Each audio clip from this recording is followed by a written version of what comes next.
Hey guys, how's it going? I'm going to be putting a number of videos together regarding my 2001 Porsche Boxster 986. I've watched a whole bunch of videos regarding the IMS bearing, and I think I'm going to try to tackle it on my own. It doesn't seem like it's that difficult as long as you have the proper tools. So I'm going to start maybe 7 or 8 videos as far as what my experience was to help others make a decision on whether they should tackle this IMS bearing problem that some of these cars have. I did contact the dealership, and yeah, their pricings were pretty outrageous. It looks pretty simple from what I've seen. Adala did a lot of reading on it, so let's get started. I hope you guys enjoy this. This is my 01 986 Boxster. It's in really good condition. It only has about 55,000 miles on it, so I want to take care of it. So I'm going to go get all the proper tools I need. I've done the research that I need to do, and I'm going to take this baby apart and change the IMS bearing. Okay, let's get started, and thanks for watching me. God bless. Today, we're here to talk about my Porsche 986 Boxster. Today, we're going to be replacing the rear main seal.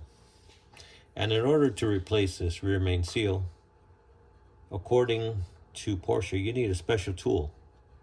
Now, I've seen many people do it with hammers, chisels, and of course you could spend that $60, $70, $80 to get that special tool from Porsche. I've seen them on eBay and various other places. Or you could use a hammer, you could use a chisel, which I don't think is the correct way. My version, and I've seen other people do it, but my version is a little bit different, is using this 3-inch PVC Schedule 40 cap. What I did was I cut approximately 5/8 of an inch all the way around off this cap. I'll put that to the side for right now. Stretch that ring that I cut off over the cap. Glued it at 3 millimeters, which is the correct depth this rear main seal needs to be put into. And I glued the ring on this PVC cap, measured it so it's 3 millimeters all the way around. Let it glue, let it harden up really good. And after I completed that, I took the cap and I put it up against my flywheel because it was the easiest way to mark the holes I needed on this cap. I put it up against the flywheel, lined it up on these 4 bolts that I'm going to be using. 1, 2, 3, 4. So I centered it on the flywheel, took my pen and marked each one of the holes. Got my drill, drilled these holes out. I drilled them out a little bit bigger than the crankshaft bolts because I want to have some wiggle room to play with. And this is the version of my tool. What I'm going to do is I'm going to take my brand new rear main seal, put it over the crankshaft, and then take this tool I created, install all 4 bolts,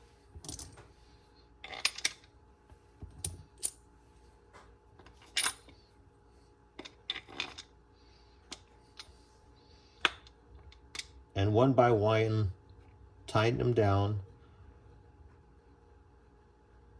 in a cross pattern till this outer ring goes up against the housing of the motor.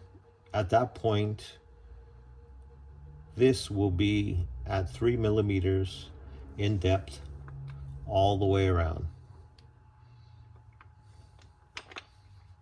I will then unscrew the bolts.